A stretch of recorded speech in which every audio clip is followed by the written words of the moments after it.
Hello everyone. Good evening everyone. Can you hear me students? And my voice is clear? Yes or no? Yes? Okay. Everyone can hear me? Very clearly? Okay. Okay, no problem. Then I will start.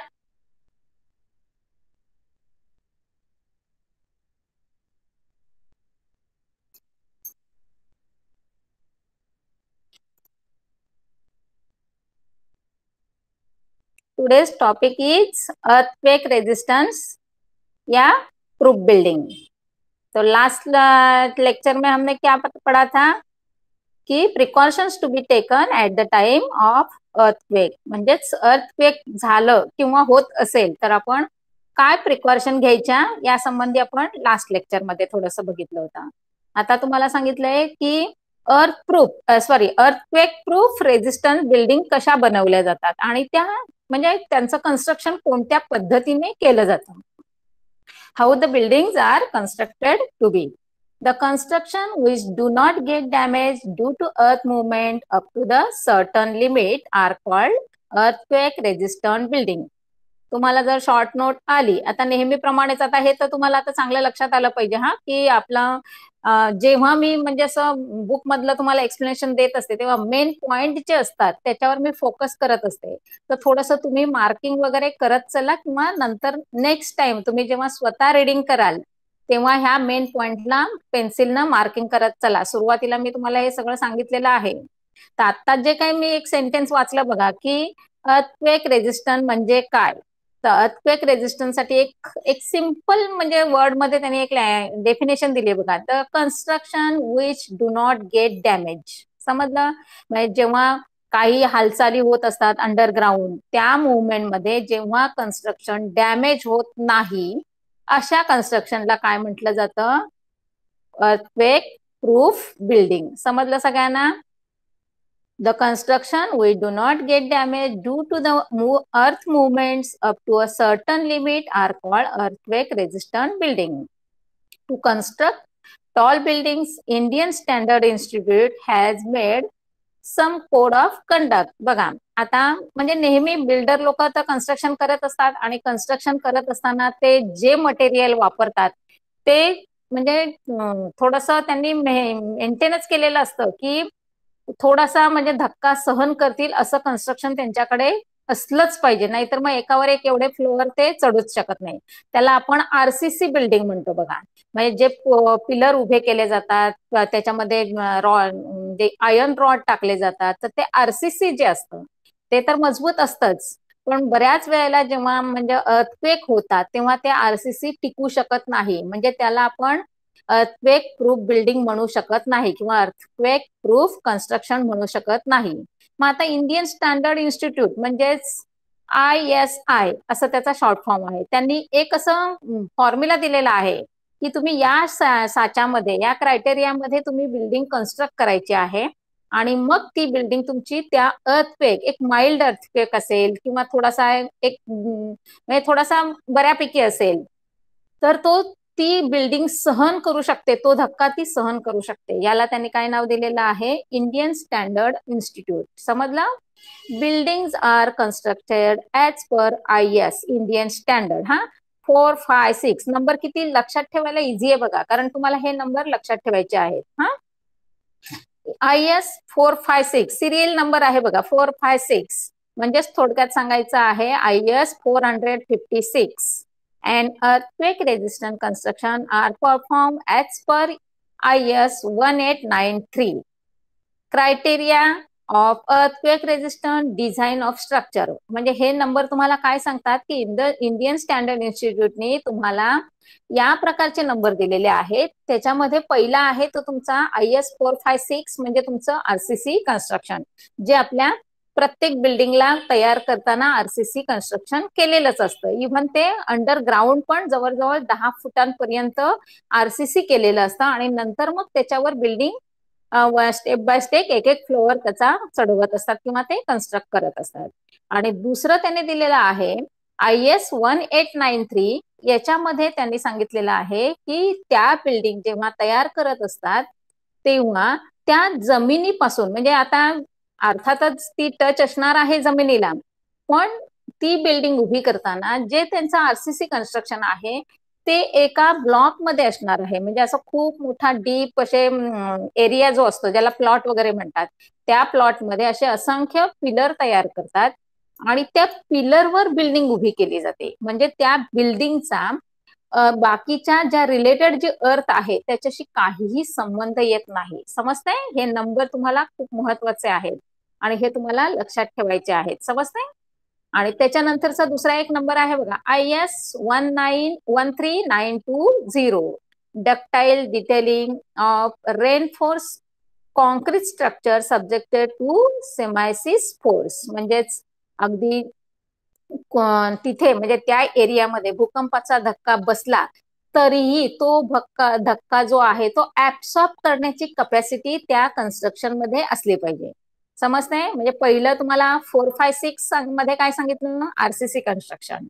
1893 मध्ये काय सांगितलं की pillar construction वगैरे करायचं पण ते त्या आपल्या रिलेटेड अर्थशी कनेक्टेड नसणार आहे.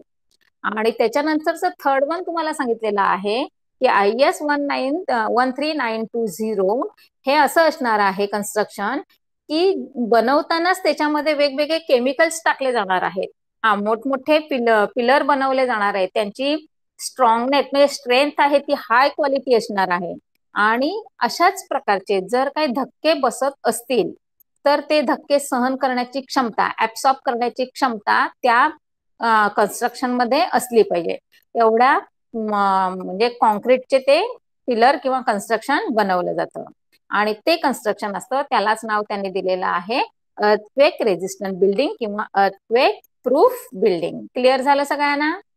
Advance technology is use for earthquake resistant construction. आणि नॉर्मली काय केलं जातं तर मोस्टली सगळीकडेच भूकंपाचे धक्के जाणवत नाही, तर ज्या एरियामध्ये म्हणजे त्यांचा स्टडी असतो सायंटिस्ट लोकांचा की ज्या एरियामध्ये धक्के जाणवले जातात किंवा अर्थक्वेक होण्याची पॉसिबिलिटी जास्त आहे अशा ठिकाणी मात्र अशा प्रकारची टेक्नॉलॉजी यूज केली जाते, जेणेकरून इन केस कधी समजा अर्थक्वेक झाला तरीही बिल्डिंग सेफ असेल तर मनुष्यहानी जी काय आहे ती कमी होते. आणि आपण प्रायोरिटी कोणाला देत असतो, नेहमी आपल्या ह्युमन लाईफला देत असतो. त्यामुळे ह्युमन लाईफ सेव्ह करण्यासाठी हे कन्स्ट्रक्शन ही टेक्नॉलॉजी वापरणं त्या त्या एरियामध्ये खूप गरजेचं आहे. To get prior intimation about earthquake, modern equipments like laser ranging, very long baseline, Geiger counter, creep meter, strain meter, tide gauge, tilt meter, ऑल्टॅनिक strain gauge etcetera R use. म्हणजे थोडक्यात काय सांगायचंय त्यांना की जर आपल्याला बघा रेग्युलरली हवामानाचा अंदाज सांगितला जातो, म्हणजे काय केलं जातं तिथे एक उद्याचं किंवा 24 तासांमध्ये आपल्या क्लायमेटमध्ये काय काय चेंजेस होणार आहेत हे जसं हवामान खातं आधीच एक 24 तास तुम्हाला ऍडव्हान्स मध्ये इंटिमेशन देत असते की नाही, कुठे वादळ होणार असेल तर तुम्ही सेफ राहायचंय किंवा घराबाहेर पडायचं नाही, समुद्र खवळणार असेल तरीही तुम्हाला सूचना दिल्या जातात. सेम टाईपचं इक्विपमेंट काय केलं जातं, आपल्या भूकंपाचे धक्के जाणवतात ते मोजण्यासाठी किंवा त्याचं ऍडव्हान्स तुम्हाला माहिती देण्यासाठी अशा प्रकारचे इक्विपमेंट त्यांनी वापरलेले आहेत. आता ही बरीचशी तुम्हाला नावं दिलेली आहेत बघा. मग ह्या सगळ्यांचा ते योग्य प्रकारे वापर करून त्याच्यातनं ते काय करत असतात, एक साधारण त्यांचं त्या याचा अभ्यास करून एक थोडाशी इंटिमेशन पब्लिकला अवेअरनेस म्हणून ते काय करत असतात, थोडस माहिती देत असतात. पण हे कधी होतं अगदीच खरोखर म्हणजे त्यांना समजलं किंवा त्यांना ही माहिती जर आधी मिळाली तर. नाहीतर भूकंप हा असा प्रकार आहे की तो सडन येणारा आणि हार्डली 2-3 मिनिटं जाणवणारा प्रकार आहे. त्यामुळे कदाचित त्याच्या इंटिमेशन सायंटिस्ट लोकांपर्यंत पण मिळत नाहीत आणि मग आपल्याला अलर्ट केलं जात नाही. पण बऱ्याच वेळेला आपल्याला सुनामींच्या बाबतीत मात्र अलर्ट केलं जात असतं बघा. कारण का तर जे तुमचं समुद्रामध्ये काही ज्या हालचाली आहेत त्याचं मोजमाप त्यांना सहजासहजी सायंटिस्ट लोकांना मिळत असतं. ओके, इथपर्यंत तुमचं क्लिअर झालं सगळ्यांचं? पुढे बघा, आता त्यानंतरची कॅलॅमिटी आहे fire.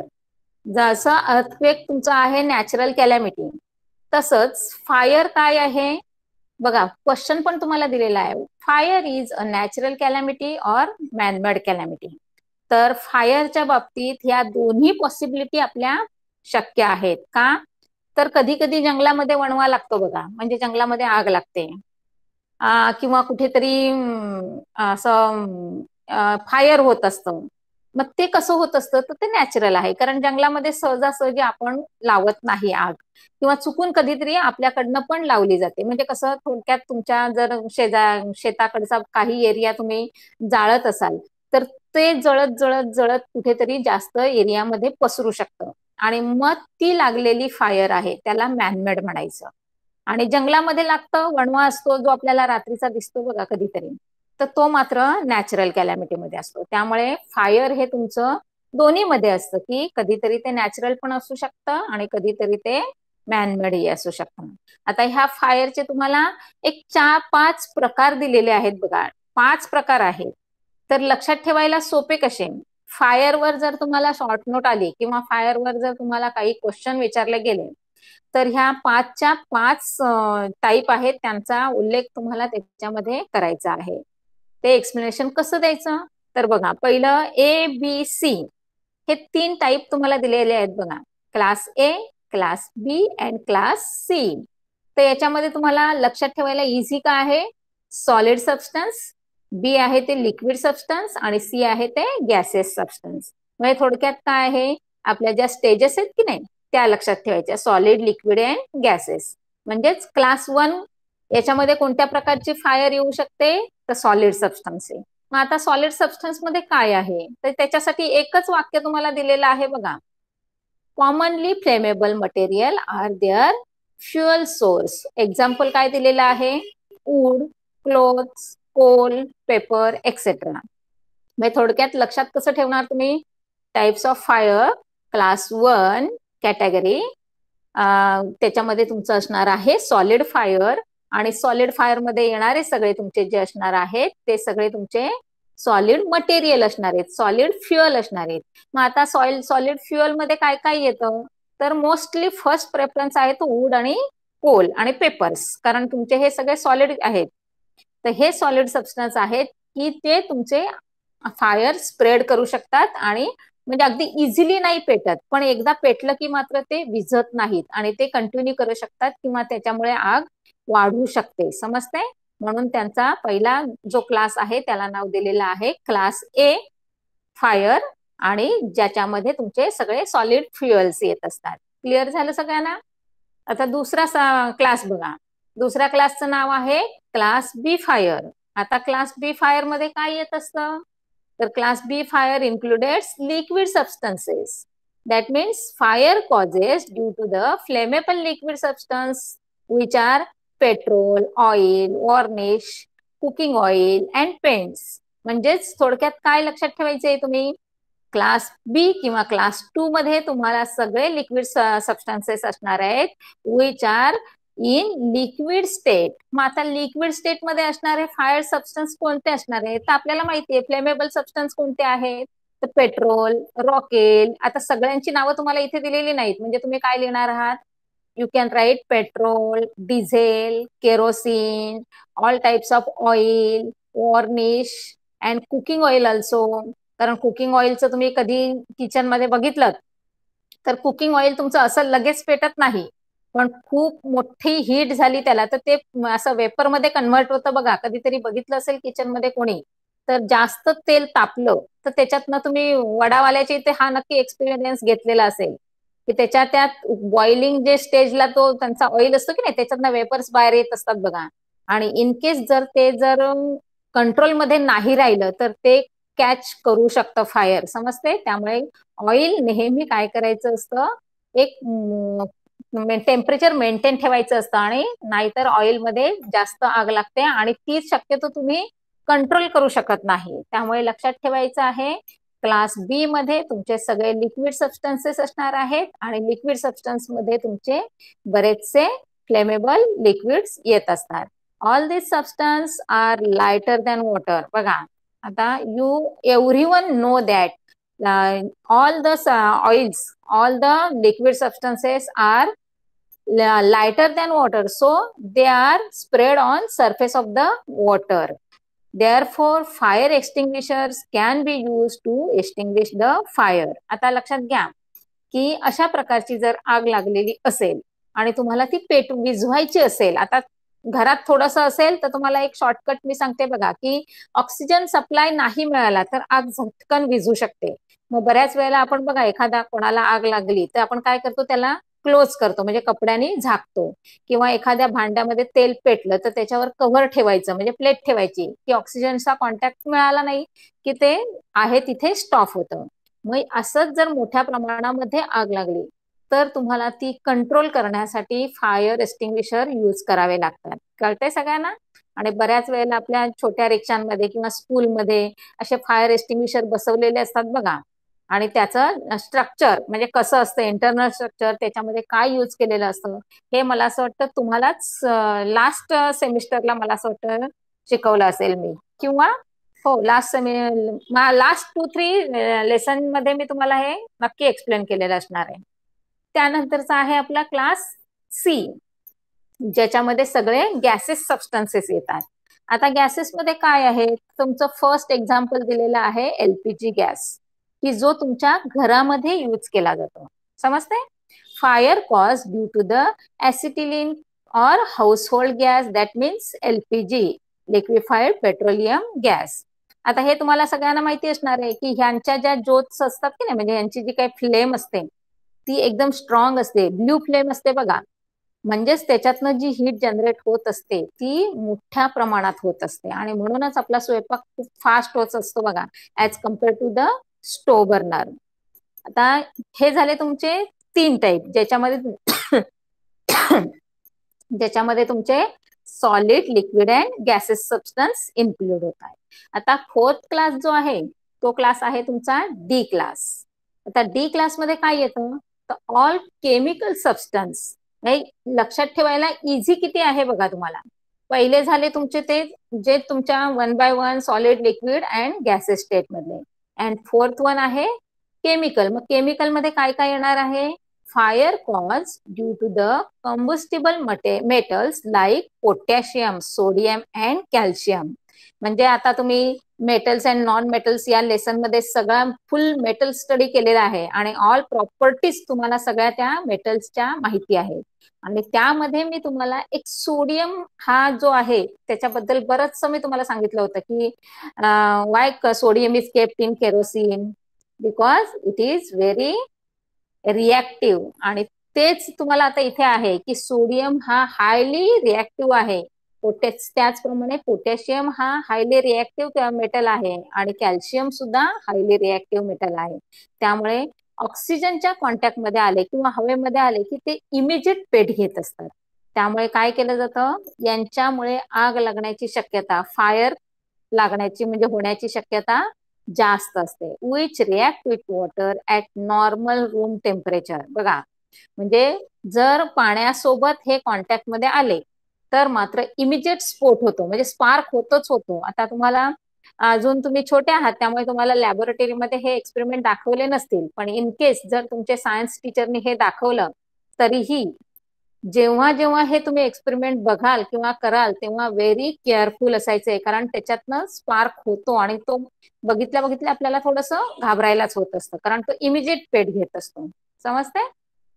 which react with water at room temperature. Magnesium, aluminum and zinc react with water at high temperature. बघा, म्हणजे हे जे आता तुम्हाला मेटल्स सांगितले त्याच्यामध्ये पोटॅशियम, सोडियम आणि कॅल्शियम आहेत ते इमिजिएट रिॲक्ट होतात, त्यामुळे लगेचच त्यांचा पाण्याशी संबंध आला की जसं काडीपिटी एकदम घासल्याबरोबर जशी पेटते ना त्याप्रमाणे पेटतात.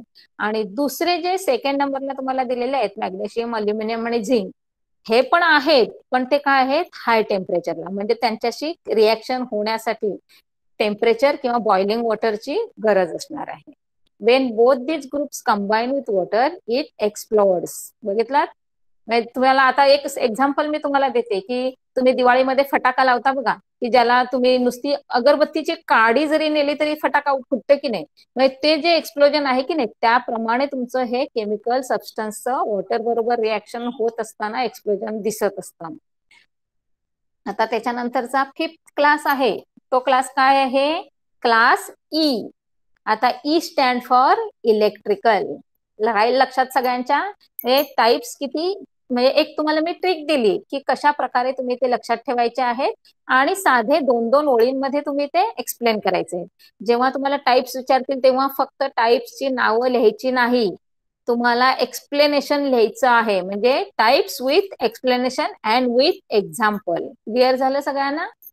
A fire caused due to the electrical components E class fire is extinguished. Such a fire power is cut off and non-conductive fire extinguishers like carbon dioxide are used. बघा, म्हणजे सपोज आता लक्षात घ्या की शॉर्ट सर्किटमुळे बऱ्याच वेळेला आगी लागतात. आता तुम्ही न्यूज वगैरे बघत असाल तर तुम्हाला बिल्डिंगमध्ये, मॉलमध्ये आग लागलेली कधीतरी समजत असेल की नाही. म्हणजे कुठेतरी खूप असे लांब उंच माळावर आग लागते आणि मग त्याच्यासाठी काय यूज करायचं, तर खूप म्हणजे आगीचं असं मोठं भयानक रूप असेल तर ऑफकोर्स फायर ब्रिगेडला कॉल करून सांगितलंच जात असतं. पण जर ते म्हणजे छोट्या प्रमाणामध्ये असेल किंवा घरगुती असेल तर तिथे फायर एक्सटिंग्विशर यूज केला जातो. आणि तुम्हाला सांगितलेलंच आहे की फायर एक्सटिंग्विशर मध्ये CO2 असतो, की जो CO2 तुमचा जेव्हा फायर एक्सटिंग्विशर चालू केलं जातं तेव्हा तो सगळा CO2 काय केला जातो? स्प्रेड केला जातो. आणि मग ऍक्च्युली तिथे काय घडतं की CO2 स्प्रेड झाल्यामुळे त्या फायरचा डायरेक्टली ऑक्सिजन बरोबर जो काही कॉन्टॅक्ट असतो तो कट होतो. समजतंय? आणि ऑफकोर्स ऑक्सिजन सप्लाय मिळाला नाही तर आपोआप त्या कंट्रोलमध्ये येते किंवा विझली जाते. क्लिअर झालं सगळ्यांना? आता मेथड्स ऑफ फायर एक्सटिंक्शन. आता बघा याच्यामध्ये काय सांगितले तुम्हाला. मेथड्स आता आपण बघितले ते टाइप ऑफ फायर बघितले. आता मेथड्स ऑफ फायर एक्सटिंक्शन म्हणजे आग विझवण्यासाठी तुम्ही कोणत्या प्रकारचे उपाययोजना करू शकता, तुम्ही काय काय यूज करू शकता. आता तुमची आग कोणत्या प्रकारची आहे, आता हे तुम्हाला जे 5 टाईप शिकवलेत याच्यामध्ये तुम्हाला लक्षात ठेवायचंय की ह्या प्रत्येक टाईपला कंट्रोल करण्यासाठी तुमच्यासाठी एक वेगवेगळे म्हणजे इक्विपमेंट यूज करायचे आहेत, वेगवेगळे एक्सटिंग्विशर्स यूज करायचे आहेत. मग सिंपल काय आहे तिथून सुरुवात करूया आपण. Methods of fire extinction. There are 3 main methods to stop the spread of fire और टू कंट्रोल द फायर. आपल्याकडे काय आहे? 3 प्रकार आहेत. पहिला आहे कूल आउट.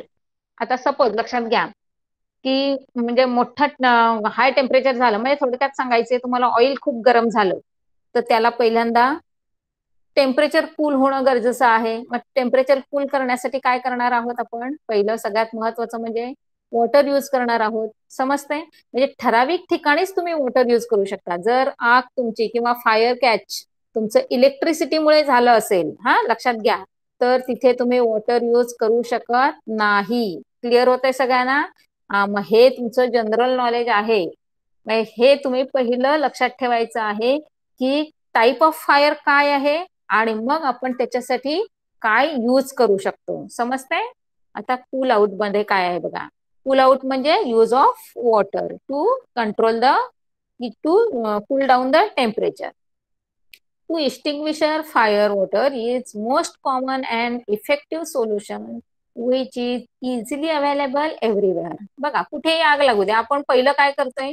पाणी घेतोय आणि ओततोय. मग ती छोटी असू दे, मोठी असू दे, कसली असू दे. म्हणजे थोडक्यात काय आहे, पहिला बेस्ट आपलं फायर कंट्रोल हे काय आहे तर यूज ऑफ वॉटर आहे.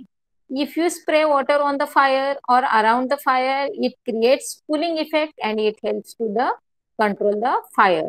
आता अगदी सगळ्यात बेस्ट म्हणजे एक्झाम्पल तुम्हाला देते की ज्यांच्याकडे चूल असते बघा, तर मोस्टली घरामध्ये स्वयंपाक झाल्यानंतर आई काय करत असते, जर तुमच्यातलं कोणी खेड्यामध्ये राहत असेल आणि अजूनही त्यांनी हा एक्सपिरियन्स घेतला असेल तर त्या लाकडांवर पाणी टाकून विझवलं जातं. किंवा तुम्ही जर आता थंडीच्या दिवसांमध्ये शेकोटी करून बसला असाल आणि त्या शेकोटीमध्ये तुम्हाला काही लाकडं असेल तर आपल्याला नको असेल किंवा आपल्याला जेव्हा जायचं असेल तेव्हा आपण काय करतो, त्या शेकोटीमध्ये ती स्प्रेड होऊ नये किंवा त्याच्यापासून आग लागू नये म्हणून काय केलं जातं, शेकोटीमध्ये पाणी ओतलं जातं. म्हणजेच काय करतो आपण? टेम्परेचर कूल डाऊन करतोय. क्लिअर झालं सगळ्यांना? म्हणजे पहिला इफेक्ट काय आहे, पहिला यूज काय आहे तुमचा? Use of water. Second use काय सांगितलंय तुम्हाला? suppress the fire. To control the fire which is caused due to the electricity or oil, sand or soil can be used. बघा, आता इथे तुम्हाला जेव्हा तुमचं इलेक्ट्रिसिटीमुळे किंवा ऑइलमुळे जर तुमचं फायर कॅच झालं असेल आणि ते मोठ्या प्रमाणात असेल तर तिथे तुम्ही वॉटर यूज करू शकत नाही. समजतंय? मग तिथे काय यूज करायचं? तर तिथे तुम्ही सँड किंवा सॉइल यूज करू शकता. म्हणूनच बऱ्याच वेळेला बघा पेट्रोल पंपवर बादल्या भरून ठेवलेल्या असतात वाळूने. कधी बघितलंय का? ऑब्झर्व केलंय कधी कोणी? हा. आणि हे ऑब्झर्वेशन केल्यानंतर तुमच्या मनामध्ये कधी क्वेश्चन आला की ह्या बादल्या इथे कशासाठी भरून ठेवल्यात? मग म्हणजे प्रत्येक गोष्टीचं जर तुम्ही खूप असं छान ऑब्झर्वेशन केलं तर तुमच्या म्हणजे एक क्युरियोसिटी तुमच्याकडे असते की अरे हे कशासाठी असेल, आणि हा प्रश्न जर तुम्ही कोणाला विचारला असेल तर तिथेच तुमचा प्रॉब्लेम सॉल्व्ह होतोय की पेट्रोल पंपवर जर आग लागली आणि ती छोटी असेल तर तिथल्या त्या सॉइलचा किंवा त्या सँडचा यूज करून काय केलं जातं, ती आग आहे ती विझवली जाते किंवा कंट्रोलमध्ये आणली जाते. If we spread a froth like substance on the fire it cuts off the contact between air and fire. समजलं की सॉइल किंवा सँड स्प्रेड केल्यावर काय होत आहे, एक तर त्यांचा काय होतोय त्या फायरचा कॉन्टॅक्ट ऑक्सिजन बरोबरचा कट होतो. आणि जेव्हा तुम्हाला ही प्रॉपर्टी माहिती आहे की ऑक्सिजन काय करत असतो, it helps to catch the fire. त्यामुळे जर ऑक्सिजनच मिळत नसेल तर ऑफकोर्स काय होणार आहे, फायर कट होणार आहे. समजलं? This method is more useful to extinguish the fire spread due to the oil. आणि ऑफकोर्स बऱ्याच वेळेला बघा आगी लागतात किंवा रस्त्यामध्ये जाताना एखाद्या कंटेनरला आग लागली असं कधीतरी तुम्ही ऐकलं असेल बघा. आणि त्याचं मेन कारण असतं की तो ऑइल कंटेनर असतो, म्हणजे तो ऑइल कॅरी करणारा असतो. आणि जर इन केस ऍक्सिडेंटली कुठेतरी लागली जाते तेव्हा मग अशा वेळेला त्या कंटेनरवाल्यांकडे पण अशा बादल्या भरलेल्या असतात बघा, स्प्रे म्हणजे वाळूच्या किंवा मातीच्या. हा, मग ते केवळ तेवढ्यासाठी की एक फर्स्ट एड टाईप तो त्याचा यूज आहे की कमीत कमी आपण त्याला एक स्टॉप करण्यासाठी एवढ्या तरी प्रयत्न करू शकतो. आणि अगदीच आग खूप मोठ्या प्रमाणात असेल तर शेवटी आपल्याला दुसरा एक म्हणजे सगळ्यात बेस्ट सोल्युशन काय असणार आहे की आपले फायर ब्रिगेडवाले आहेत त्यांना कॉल करायचा आणि काय करायचं, सगळं मॅनेज करायचं. थर्ड यूज कोणाचा आहे बघा, कीप अवे फ्लेमेबल सबस्टन्स. आता आपल्याला फ्लेमेबल सबस्टन्स काय आहे त्याचं चांगलं नॉलेज मिळालं टाइप्स मध्ये. मग आता जे फ्लेमेबल सबस्टन्स आहेत त्यांना काय करायचं आहे, अशा फायर जेव्हा कॅच केलं जाईल तेव्हा पटकन त्यांना बाजूला करता आलं तर करण्याचा प्रयत्न करायचा आहे. कारण का, तर एकामुळे दुसऱ्याला असं कनेक्ट होत होत होत ती फायर मोठ्या प्रमाणामध्ये पसरली जाते. आता एक एक्झाम्पल तुम्हाला सांगते बघा इथे, की सपोज शॉर्ट सर्किटमुळे जर तुम्हाला म्हणजे घरामध्ये आग लागली असेल आणि जर तिथे सिलेंडर असेल तर ऑफकोर्स काय होणार आहे, त्याचा स्फोट होणार आहे की नाही.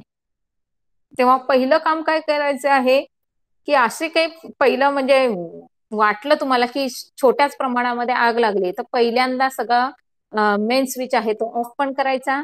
आणि दुसरं म्हणजे सगळ्यात महत्वाचं की तुमचा जो गॅस आहे त्याचा बटन ऑन ऑफ करायचं आणि त्याला आपल्या ह्या याच्यातनं बाहेर काढायचा, जेणेकरून जो मोठा ब्लास्ट होणार आहे तो आपण वाचवू शकतोय. क्लिअर? आता हे सगळं आपण पुस्तकी ज्ञान आहे शिकतोय, जेव्हा प्रॅक्टिकली यूज करायचं असतं तेव्हा थोडंसं आपण गोंधळलेलं असतं किंवा पॅनिक झालेलं असतं, कळतंय? पण मात्र हे कुठे वाचलेलं असेल, अभ्यास केलेला असेल तर नक्की 100% तुम्हाला ते क्लिक होतं पटकन आणि मग तुम्ही त्याप्रमाणे ऍक्शन करता. त्यामुळे जे काही तुम्हाला पुस्तकामधनं शिकवलं जातं ते प्रॅक्टिकल मध्ये तुम्ही काय करायचं आहे, यूज करण्याचा प्रयत्न करायचा आहे. अँड काय करायचं, कधीही कुठल्याही गोष्टीला पॅनिक व्हायचं नाही. In this method, all flammable substances are kept away from the fire. Any wooden article or flammable substance must be kept away so that no source is left for the fire to spread. Stir up the pump is the best device to put off small fires. It sprays where in all directions around the fire. म्हणजे जेवढा तुम्हाला पटकन त्या फायरचं कंट्रोलमध्ये आणणं शक्य असेल तेवढे सगळे उपाय तुम्ही करण्याचा प्रयत्न करायचा. मग त्यासाठी तुम्ही काही फ्लेमेबल सबस्टन्स बाजूला करायचे, काही ज्याच्याने आपण सहज आग विझू शकतोय असे प्रयत्न करायचे, जेणेकरून ती फायर आहे ती स्प्रेड होणार नाही. Precautions and safety measures. आता बघा याच्यामध्ये काय प्रिकॉशन्स घ्यायचे आहेत, तर अतिशय महत्वाचा एक तर पहिलं 2-3 मार्कांसाठी तुम्हाला प्रश्न तर विचारला जातोच. Precaution how to take the precautions when fire catches. आता ह्याच्यामध्ये तुम्हाला 4 तर दिलेले आहेत आणि चारीच्या चारी तुम्ही लर्न करायचे आहे.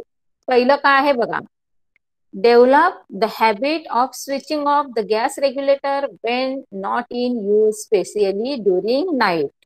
अगदी सगळ्याकडे तुमचं जर तुम्ही सिलेंडर बघितलात तर त्याच्यावरही लिहिलेलं असतं की switch off the knob Wien it is in not use, असं लिहिलेलं असतं बघा. म्हणजेच सगळ्या सूचना तुम्हाला दिलेल्या असतात, तुम्ही काय करायच्या आहेत त्या फक्त फॉलो करायच्या आहेत. आणि ह्या सगळ्या तुम्हाला कशासाठी दिलेल्या असतात, तर पुढे येणारे जे प्रसंग आहेत ते टाळण्यासाठी असतं. त्यामुळे सगळ्या ज्या प्रिकॉशन्स आहेत त्या तुम्ही सगळ्यांनी फॉलो करायच्या आहेत.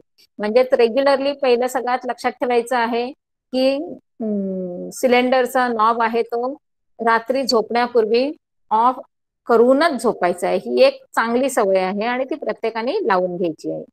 दुसरी काय सांगितलेली आहे बघा, switch off the electrical appliances when you are going out of the house. तुम्ही जेव्हा जेव्हा घराच्या बाहेर जाल, आता तुम्ही सकाळी जाऊन संध्याकाळी येणार असाल तर मोस्टली आपण नाही करत तसं, पण जेव्हा तुम्ही म्हणजे अगदी 4-5 दिवसांसाठी बाहेर जात असाल तेव्हा पहिलं सगळ्यात महत्वाचं काम आहे की घरामध्ये पहिला सिलेंडरचा नॉब ऑफ करायचा आहे, म्हणजे बटन ऑफ करूनच जायचं आहे.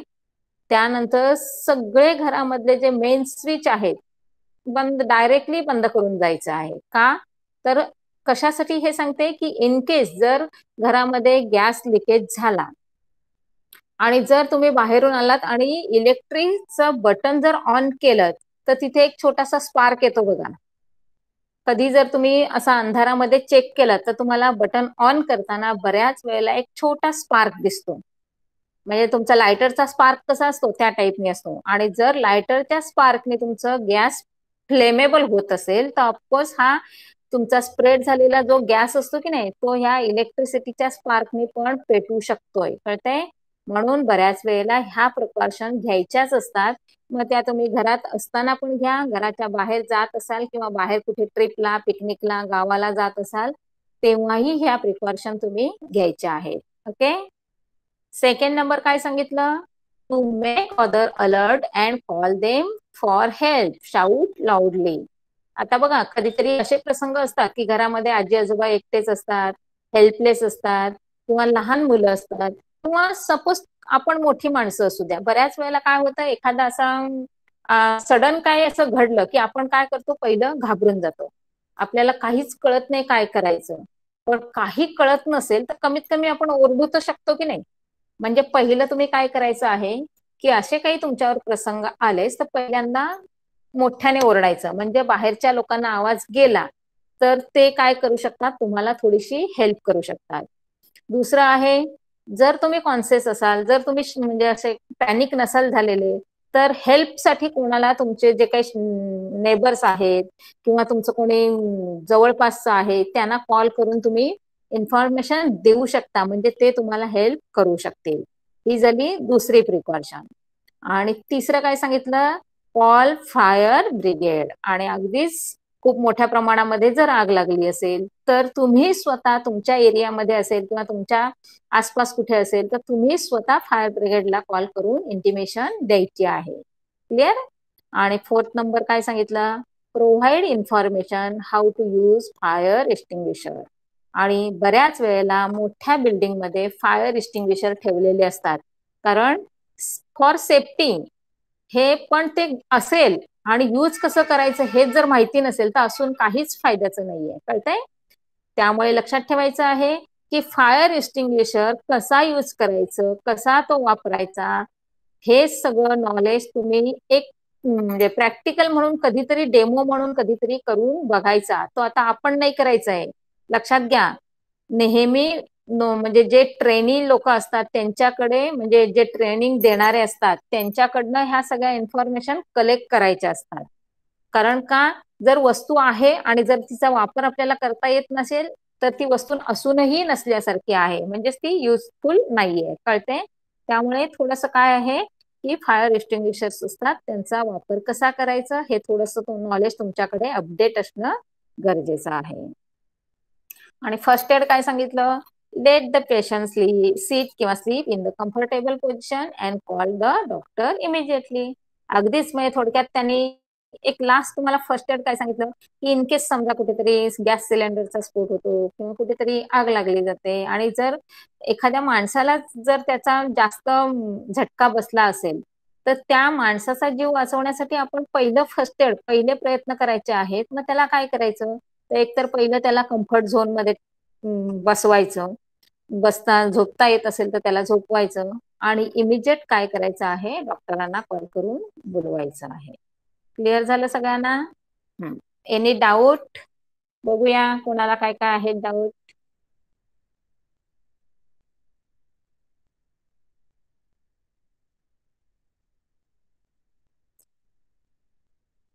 समजलं सगळ्यांना?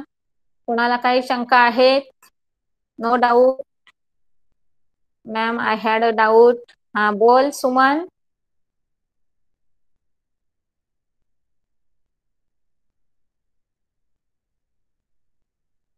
वेदांत, वेदांत काय डाऊट आहे?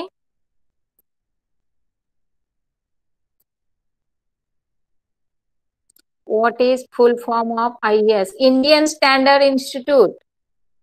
म्हणजे हा, इंडियन स्टँडर्ड इन्स्टिट्यूट वाल्यांनी एक आपल्याला क्रायटेरिया दिलेला आहे आणि त्या क्रायटेरियासाठी त्यांनी काय दिलेले आहेत? नंबर्स दिलेले आहेत. 4, 5, 6 म्हणजे या नंबरनी तुम्ही काय करायचं आहे? कन्स्ट्रक्शन. त्यानंतर पुढचा नंबर तुमचा काहीतरी 4 डिजिट आहे. हा, मग त्याप्रमाणे तुम्ही काय करायचं आहे? चेंजेस करायचे असतात. ओके. बाकी कोणाला काय शंका आहे? No doubt? ओके.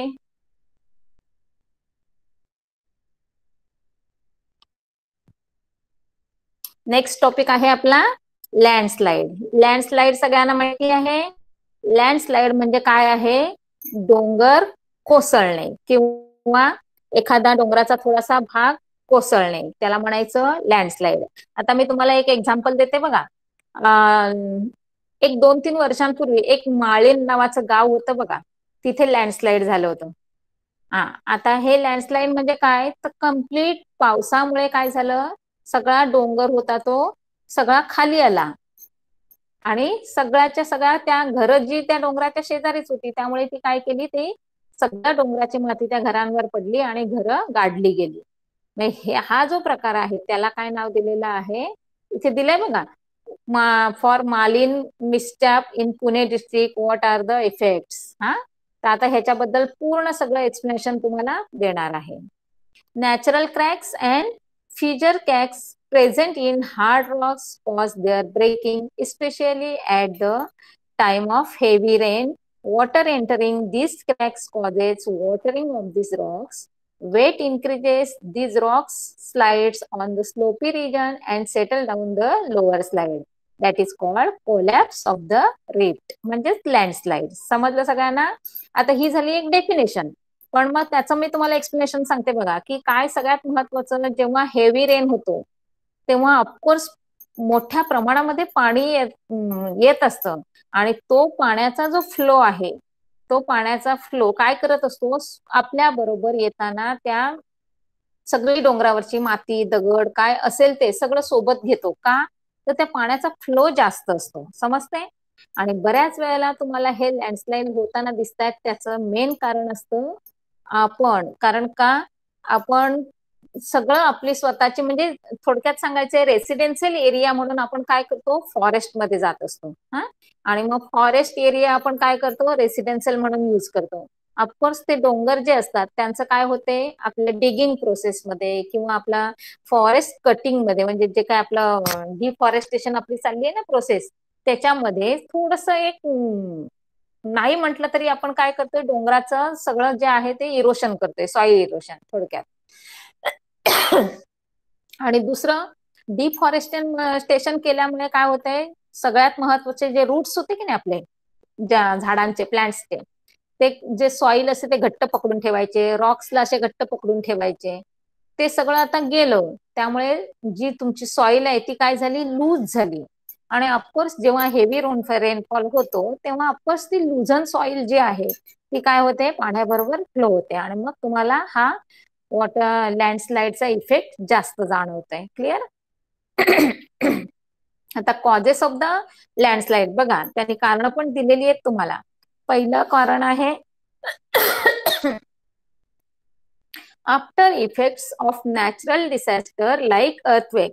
बघा, थोडक्यात सांगायचंय की जेव्हा अर्थक्वेक होऊन गेल्यानंतर किंवा सुनामी येऊन गेल्यानंतर किंवा खूप मोठ्या जोरात म्हणजे कंटिन्युअस एक आठवडाभर वगैरे पाऊस पडल्यानंतर किंवा वादळ झाल्यावर किंवा पूर आल्यानंतर हे अशा प्रकारचे लँडस्लाइड तुम्हाला बघायला मिळतात.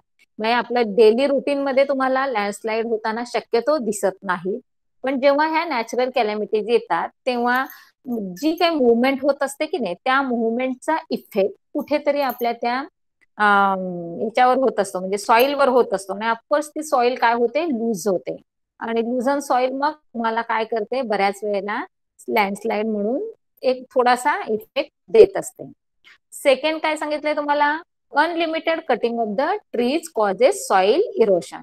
ऑफकोर्स मी तुम्हाला तेच सांगितलं की अनलिमिटेड कटिंग कधी होतं, एकतर आपली डेव्हलपमेंट चालू असते, म्हणजे थोडक्यात रोड जात असतील, म्हणजे रोड कन्स्ट्रक्शन करायचं असेल तर आता आपण बघतोयच की आरे कॉलनी वगैरे आहेत, तिथे खूप जंगल आहे बघा, पण आपल्याला रोड बनवायचे आहेत, त्यामुळे त्या कॉलनीतली झाडं तोडली जाणार आहेत, समजते?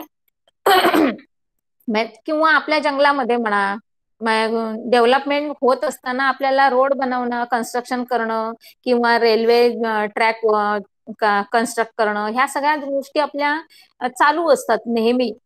त्यामुळे सगळ्यात महत्वाचं की आपलं जे झाडं तोडण्याचं प्रमाण आहे ते जरासं वाढलेलं आहे, म्हणून त्याने वर्ड वापरलाय बघा, unlimited cutting of the trees. समजते? थोडक्यात सांगायचं आहे, आपल्याकडे आता डिफॉरेस्टेशन मोठ्या प्रमाणामध्ये होत आहे आणि त्याचा इफेक्ट काय होतोय, सॉइल इरोशनवर होतोय. आणि मग हे पहिलं तुमचं एक कारण असणार आहे, एक रिझन असणार आहे लँडस्लाइड होण्यामागचं. दुसरं काय सांगितलेलं आहे, while building roads in mountain there is a lot of digging that makes the mountain weak. आता सगळ्यात महत्वाचं मी म्हणजे अगदी तुम्ही घाट म्हणता की नाही, म्हणजे कुठे प्रवासाला निघालात तर ह्या घाटातनं जातो आपण, त्या घाटातनं जातो, असं तुम्ही अगदी सहज शब्द वापरता की नाही. पण घाटातनं जेव्हा रोड बनवला जातो तेव्हा तो रोड बनवताना ऑफकोर्स आपण काय करत असतो, त्या जंगलामधनं जात असताना गाड्यांच्या येण्या जाण्यासाठी जो काही रोड बनवतो तिथे आपण पहिलं डिफॉरेस्टेशन करतो, म्हणजे सगळे ट्रीज आहेत ते कट करतो. म्हणजे सपोर्ट जो मातीला देणारा आहे, जो रूट्स वगैरे, तेच जर आपले नष्ट होत असतील तर ते माउंटन वरचं तुमचं जे काही डिगिंग वगैरे चालू असतं त्याच्याने बाकीच्या माउंटनच्या एरियाला तुम्हाला इफेक्ट मिळणारच आहे. त्यामुळे पावसाळ्यामध्ये बऱ्याच वेळेला आपल्या कोकण रेल्वेमध्ये लँडस्लाइड झाल्याचं तुम्हाला ऐकायला मिळतं बघा. जर तुम्हाला म्हणजे जनरल नॉलेज अपडेट ठेवायचं असेल तर तुम्ही डेली न्यूज बघत चला, तुम्हाला हे सगळे वर्ड्स तुम्हाला ऐकायला मिळतील.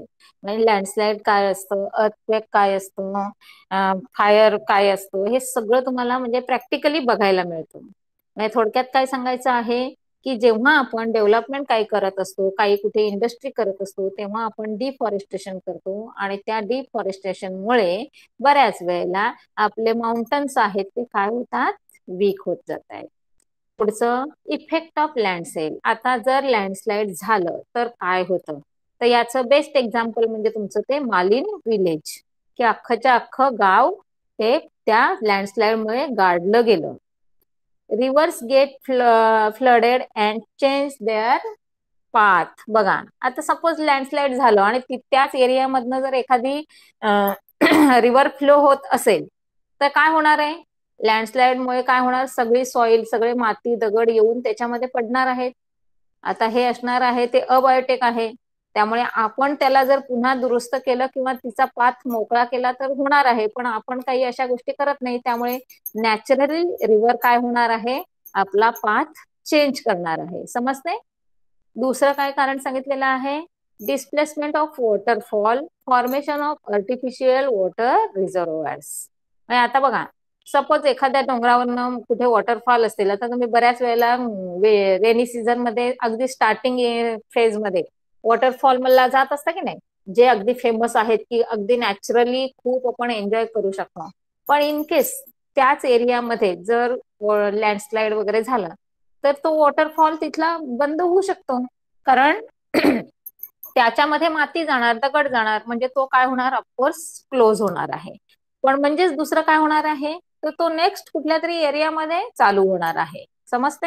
आणि फॉर्मेशन ऑफ आर्टिफिशियल वॉटर रिझर्व्हायर्स, कधीतरी बघा आता लँडस्लाइड होत आहेत म्हणजे डोंगरातनं वरनं माती खाली येत असते. समजते? मग आता कधीतरी तिथे खड्डाही पडू शकतो की नाही, म्हणजे त्या डोंगराच्या जागेवर असा मोठा असा खड्डा पडू शकतो आणि तिथे अगदी एक डबकं किंवा तळ्यासारखं, पॉन्ड सारखं किंवा लेक सारखा असा मोठा खड्डा झाला तर तिथे पाणी साठू शकतं की नाही. म्हणजे हा झाला एक तुमचा आर्टिफिशियल रिझर्व्हायर. क्लिअर झालं सगळ्यांना? म्हणजे कधीतरी त्याचे एकतर म्हणजे मोस्ट ऑफ द लॉसेसच असतात, पण कधीतरी त्याचा एखादा असा वन साइडेड कुठेतरी प्रॉफिट तुम्हाला बघायला मिळतो. थर्ड काय सांगितलेलं आहे, there is a live and financial loss on the large scale. Of course तुम्हाला मालदीवचं एक्झाम्पल माहिती असेल तर तिथे अख्खं गावच्या गाव गाडलं गेलं, त्यामुळे मनुष्यहानी ज्याला म्हणतात ती भरपूर प्रमाणामध्ये झाली. आणि ऑफकोर्स फायनान्शियल लॉस तर असतोच असतो, कारण घरं, बिल्डिंग, रोड सगळे जे केलेले असतात ते फुटतात, कुठेतरी धरण फुटलं जातं. म्हणजे हे सगळ्या ज्या गोष्टी आहेत ह्या सगळ्या जेव्हा दुरुस्त करायचं म्हणजे पुन्हा तुम्हाला फायनान्शियल प्रॉब्लेमला फेस करावा लागतोय. म्हणजेच काय होत असतं, तिथे मनुष्यहानी आणि वित्तहानी अशा दोन्ही प्रकारे तुम्हाला लॉस फेस करावा लागतोय. There is a live and financial loss on large scale as trees, buildings, rocks and soapy area collapse on low laying land. किती छान सिंपल सेंटेन्स मध्ये तुम्हाला म्हणजे वर्ड मध्ये सांगितलेलं आहे बघा की लाईव्ह अँड फायनान्शियल लॉस कशा प्रकारे होत असतो. फोर्थ वन आहे लँडस्लाइड अफेक्ट्स द ट्रॅफिक. म्हणजेच बऱ्याच वेळेला अचानक जर तुम्हाला अगदीच सांगायचं म्हटलं तर लोणावळा नेहमीच आहे की जिथे आपल्याला बरीचशी ट्रॅफिक बघायला मिळते. आता सध्या एक्सप्रेस वे झालाय म्हणून तुम्हाला हे प्रॉब्लेम जरा कमी ऐकायला येतात, पण पूर्वी जेव्हा हा एक्सप्रेस वे नव्हता तेव्हा लोणावळ्याला जात असताना त्या खंडाळा घाटामध्ये बऱ्याच वेळेला लँडस्लाइड व्हायच्या आणि मग तिथे ट्रॅफिक जाम व्हायचं की 3-3 तास, 4-4 तास, 5-5 तास ते सगळं क्लिअर करेपर्यंत ट्रॅफिकला तुम्हाला फेस करावं लागायचं. फिफ्थ वन आहे landslide destroy plants life on it. Of course काय असणार आहे, लँडस्लाइड झाल्यानंतर नुसतीच मनुष्यहानी आणि वित्तहानी नाही तर तिथे जे काही आपल्या बायोटिक मधले महत्वाचा घटक आहे फॉरेस्ट मधला प्लांट्स तेही डिस्ट्रॉय होणार आहेत. समजतंय? इव्हन त्याचा इफेक्ट तुमचा बायोडायव्हर्सिटीवर पण येऊ शकतोय. कळतंय? आता त्याच्यानंतर आहे डिझास्टर रिलीफ किंवा प्लॅनिंग. आता इन शॉर्ट मध्ये तुम्हाला मी हे सांगते बघा की काय आहे, सगळ्यात महत्वाचं म्हणजे जर हे सगळ्यात जे काय नैसर्गिक आपत्ती किंवा आपल्या ज्या काय आपण ओढवून आणलेल्या आहेत मॅनमेड थोडक्यात म्हणा, तर ह्या ज्या आपत्तींना तोंड द्यायचं असेल म्हणजे थोडक्यात सांगायचं जे काही आपला डिझास्टर मॅनेजमेंट आपला धडा आहे की नाही त्या ते जर आपल्याला कंट्रोलमध्ये आणायचं असेल तर आपलं नॉलेज किती अपडेट असणं गरजेचं आहे.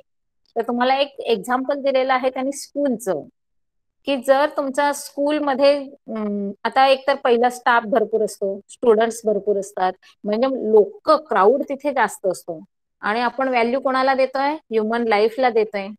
त्याचबरोबर तुमच्या स्टुडंटला जास्त म्हणजे तुम्ही मुलं जास्त व्हॅल्युएबल आहात सगळ्यात महत्वाचं म्हणजे. त्यामुळे त्यांची संख्या, त्यांचे ऍड्रेस, म्हणजे हे बिल्डिंगचं कन्स्ट्रक्शन ह्या सगळ्या गोष्टी माहिती असतील तर इन केस अशा प्रकारच्या काही नॅचरल डिझास्टर्स आले तर आपण त्याला फेस करू शकतोय. का तर तुमचा सगळा बायोडाटा तिथे दिसत असेल तर किती ती बिल्डिंग पडल्यानंतर आता किती मुलं हजर होती, किती गाडली गेली, किती आलीच नव्हती, हे रेकॉर्ड सगळं माहिती असणं गरजेचं आहे. हे थोडक्यात काय आहे, डिझास्टर रिलीफ प्लॅनिंग माहिती असणं गरजेचं आहे. मग त्याच्यामध्ये कोणकोणते घटक इन्क्लूड होत आहेत ते बघा. If the plan is prepared, it will help any disaster relief in the school for the prepare of the chart given below. म्हणजे स्कूलला प्रत्येकाला रिस्ट्रिक्शन दिलेले आहेत की तुमचा सगळा बायोडाटा आहे तो तुमचा फ्रंट व्ह्यूला असावा. म्हणजे स्कूलमध्ये एंट्री करतो की नाही, ते एंट्री करतो तिथे तुमचा पूर्ण इयरली प्लॅन असणं गरजेचं आहे. म्हणजे आता सपोज हे तुमचं जे अकॅडमिक इयर चालू आहे, तर ह्या अकॅडमिक इयर मध्ये तुमचे स्टुडंट्स किती आहेत, तुमचा स्टाफ किती आहे, तुमचं बिल्डिंगचं एज काय आहे, तुमचं हे येण्या जाण्याचा मार्ग कसा आहे, काय तुमच्याकडे अवेअरनेस आहे, हे सगळं तुमचं एका चार्ट मध्ये नोटीस करणं गरजेचं आहे. आणि ते फ्रंट व्ह्यूला गरजेचं आहे का, तर जाता येता हे सगळं मुलांनी बघितलं पाहिजे आणि त्यांना माहिती पाहिजे. इन केस एखादा प्रसंग जर ओढावला तर तो प्रसंग कसा हँडल करायचा ह्याचं अपडेट मुलांना असणं गरजेचं आहे. आता बघा बऱ्याच वेळेला तुम्ही थिएटरमध्ये वगैरे जाता, तिथे तुम्हाला एक्झिट दिलेले असतात बघा, फायर एक्झिट किंवा नुसते एक्झिट. म्हणजे तुम्हाला तिथे समजतंय की या मार्गातून आपण इझिली बाहेर पडू शकतो एखादा प्रसंग ओढावला तर. मग त्या प्रकारे स्कूलमध्ये इन्स्ट्रक्शन देणं गरजेचं असतं. मग आता मेन पॉइंट्स मध्ये काय काय आहे बघा. Primary information of the school, name आलं, ऍड्रेस आलं, residential address of the headmaster and contact number, name of the and contact number of the school management number and total number of the staff. म्हणजे primary एक किती लोकसंख्या असू शकेल तुमच्या, म्हणजे जर तुमचं स्कूल चालू आहे आणि तेव्हाच जर कुठे आग लागली किंवा इलेक्ट्रिसिटीने फायर कॅच केलं किंवा इन केस त्याच वेळेला काहीतरी अर्थक्वेक झाला, तर आतमध्ये किती मुलं आहेत याचा अंदाज तर येऊ शकतो की नाही. त्याच्यानंतर स्कूल डिझास्टर मॅनेजमेंट कमिटी. आता स्कूलमध्ये बऱ्याच वेळेला बघा एखादा छोटासा प्रोग्राम असेल तर आपण सगळी कामं एकमेकांना वाटून देत असतो की नाही, की आपला तो प्रोग्राम आहे तो सक्सेसफुली म्हणजे झाला पाहिजे. मग तसंच जर तुम्हाला तुमच्या हे असे काही जे कॅलॅमिटीज आहेत त्याला जर आपल्याला फेस करायचं असेल आणि कमीत कमी हानी होवी अशी वाटत असेल तर तुमच्याकडे मॅनेजमेंट कमिटी असणं खूप गरजेचे आहे. म्हणजे काही मुलांना आहे किंवा काही लोकांना फायर एक्सटिंग्विशर कसा यूज करायचा त्याचं ट्रेनिंग द्यायचं, अवेअरनेस काय आहे याच्या संबंधी मुलांना थोडंसं माहिती द्यायचं, इन्स्ट्रक्शन द्यायच्या, ट्रॅफिक मॅनेजमेंट कसं असतं, सेफ्टी मॅनेजमेंट काय आहे, हे मोठ्या म्हणजे अगदीच 10th पर्यंतच्या मुलांना जे समजू शकतं, जे हेल्प करू शकतात अशा मुलांना त्याचं अपडेट देणं, माहिती देणं किंवा ट्रेन करणं गरजेचं असतं. त्याच्यानंतर आहे detail information about the school building. आता सगळ्यात महत्वाचं म्हणजे जर बिल्डिंग खूप जुनी असेल तर छोटा भूकंपाचा हादरा पण ती सहन करू शकत नाही. त्यामुळे बऱ्याच वेळेला बिल्डिंगचं लाईफ काय आहे, ती किती जुनी आहे, किती नवीन आहे, कन्स्ट्रक्शन कसं आहे याचं डिटेल स्टडी किंवा डिटेल माहिती तुमच्या त्या बोर्डवर लिहिणं गरजेचं आहे. बघा total number of rooms, number of the classroom, classes, type of the roof आणि एज ऑफ द बिल्डिंग हे त्याच्यामध्ये गरजेचं आहे. Information about school ground, type of play ground, prayer space, kho kho, kabaddi, other ground etcetera, distance of the ground from the main road. हे बघा हे सगळं safety आणि सिक्युअर साठी आहे, लक्षात घ्या. तुमचं स्कूल कुठे आहे, ग्राउंड तुमच्या स्कूलच्या कोणत्या डायरेक्शनला आहे, रोडला किती म्हणजे जवळ आहे, कारण मेन रोडला जवळ नसतंच. बऱ्याच वेळेला स्कूल कशा असतात की मेन रोड पासून बऱ्याच दूर असतात. आणि सगळ्यात महत्वाचं जे ग्राउंड असतं प्लेग्राऊंड, ते नेहमी स्कूल मधल्या सगळ्या रूम मधनं शिक्षकांना दिसेल असं त्याचे स्ट्रक्चर असतं. का तर तिथे खेळणाऱ्या मुलांकडे पूर्ण शिक्षकांचं लक्ष असतं. म्हणजे एखादा मुलगा जरी बाहेर कुठे गेला तरी तो दिसला पाहिजे असं ग्राउंडचं मोस्टली स्ट्रक्चर असतं. आणि बऱ्याच वेळेला तुम्हाला कुठल्याही तुमच्या पीच्या पिरियडला बघा टीचर्स घेऊन जातात तेव्हा मुलं काउंट करून नेतात आणि काउंट करून घेऊन येत असतात. ते सगळं तुमच्या सेफ्टी आणि सिक्युरिटीसाठी हे सगळ्या गोष्टी माहिती असणं गरजेचं आहे. Daily routine of the school, तुमचं स्कूल टायमिंग काय आहे, ते ओपन कधी होतं, स्टार्ट कधी होतं, म्हणजे किती शिफ्ट आहे, डेली ऍक्टिव्हिटीज कशा प्रकारे तुमच्या स्कूलमध्ये चालतात असतात. म्हणजे थोडक्यात सांगायचं आहे त्यांना स्कूलचं टायमिंग माहिती असणं किंवा तिथे लिहिलेलं असणं गरजेचं आहे. Possible hazards in the school, name and type म्हणजे नॉर्मल, मीडियम, अॅक्यूट. म्हणजे थोडक्यात सांगायचं आहे त्यांना की काय अशा प्रिकॉशन्स काय घेतल्या जातात, काय एखादी आपत्ती आली, एखादं संकट आलं तर तुमची स्कूल किती केपेबल आहे त्याच्यासाठी. Destruction in the past and current planning म्हणजे थोडक्यात सांगायचं आहे तुमचे किती स्कूलमध्ये मोठ्या प्रमाणामध्ये हे सगळे अपडेट ठेवले जातात याचंही रेकॉर्ड तुमच्या बोर्डमध्ये असणं गरजेचं आहे, जेणेकरून तुम्ही स्टुडंट्स किंवा येणारं पब्लिक आहे त्यांनी वाचत राहायचं आणि ते अपडेट त्यांना कुठेही न विचारता त्या मॅप मध्ये त्यांना ते मिळू शकतं. Disaster management map of the school. The map must have following contents. काय असलं पाहिजे बघा. All buildings in the school, their structure, ground, entrance, places of the probable dangers in school, safe places at the time of disaster, nearest road. This map be at the entrance of the school and all students must be given detailed knowledge about it. अतिशय महत्वाचं आहे. Map म्हणजे आता तुम्हाला map reading येणं खूप गरजेचं आहे. बऱ्याच वेळेला तुम्ही कुठे जायचं असेल तर गुगल मॅप लावता बघा, म्हणजे तुम्हाला सगळ्यांना मॅप बघता येतो. म्हणजे थोडक्यात सांगायचंय काय की मॅप वरून तुम्ही सगळं फाइंड आउट करू शकता. म्हणजे तुम्हाला जर तुमचा त्या बिल्डिंगचा मॅप दिला असेल तर त्या मॅप मधनं तुम्हाला एंट्रन्स कुठे आहे, तुमचं शिडी कुठे आहे, जिना कुठे आहे, त्यासाठी तुमचं म्हणजे थोडक्यात एक्झिस्ट कुठून जायचं आहे, तुमचं ऑफिस कुठे असणार आहे, या सगळ्या गोष्टी तुम्हाला त्या मॅप मध्ये बघून कळू शकतात. आणि मग इन केस एखादी घटना जर घडली तर आपण पटकन कसं बाहेर पडू शकतो त्या बिल्डिंग मधनं सेफली, हे तुम्हाला त्या मॅप मध्ये बघून कळत असतं. आणि mock drill in the school. अर्थातच मॉक ड्रिल म्हणजे काय असणार आहे. Every month mock drill must be conducted in the school. आता सगळ्यात महत्वाचं, ह्या सगळ्या इन्स्ट्रक्शन तुम्हाला दिल्या जातात पण एव्हरी मंथ नाही झालं तरी एक डेमो टाईप म्हणून कधीतरी वर्षातनं एकदा मुलांना हे ट्रेनिंग दिलं जातं किंवा त्यांच्याकडून करून घेतलं जातं की इन केस शॉर्ट सर्किटमुळे आग लागली आणि जर तुम्ही थर्ड फ्लोअरवर असाल तर तुम्ही इमिजिएट कसं खाली यायचं आहे, कोणत्या जिन्याचा वापर करायचा आहे आणि तुम्ही गर्दी न करता कसं बाहेर पडायचं आहे वन बाय वन, हे सगळं ट्रेनिंग तुम्हाला दिलं जातं. समजतंय. आता बऱ्याच स्कूलमधनं तर हे ट्रेनिंग दिलंच जातं, म्हणजे मुलांना अलर्ट केलं जातं की गोंधळ होऊ नये, चेंगराचेंगरी होऊ नये किंवा मिसअंडरस्टँडिंग होऊ नये. बरं, इथे आपला आजचा लेसन संपला. Work of the institute. बऱ्याच या धड्यामधनं पण तुम्हाला खूप छान असं नॉलेज मिळालेलं आहे. एक सगळ्यात महत्वाचं लक्षात ठेवा मुलांनो की जेव्हा हे सगळं काही बुक मध्ये इन्क्लूड केलं जातं की नाही, तेव्हा एक तर तुमचं स्टडी होतो आणि मार्क्स मिळवण्यासाठी तुम्ही ते एकतर घोकमपट्टी करून तरी का होईना लक्षात ठेवता.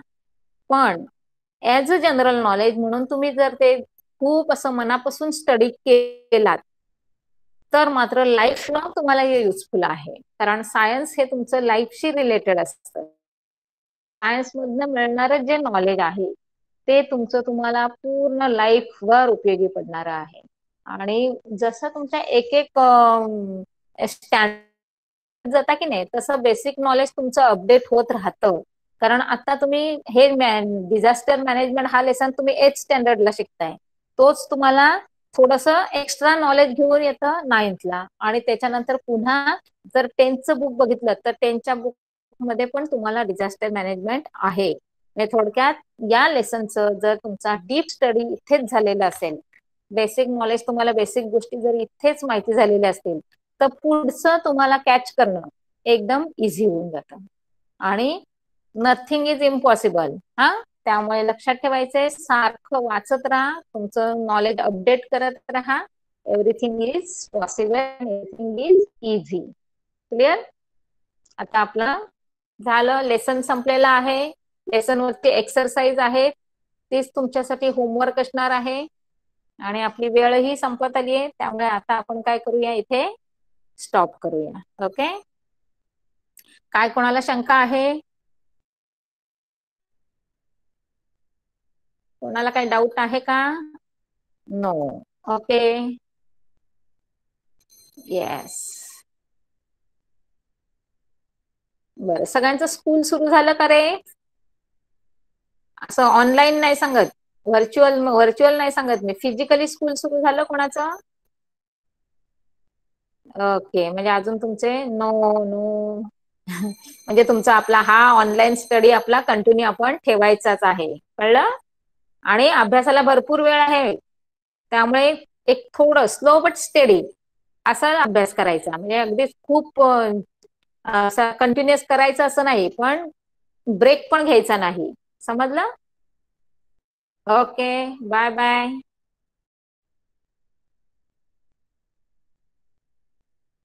Yes yes. Okay, bye bye.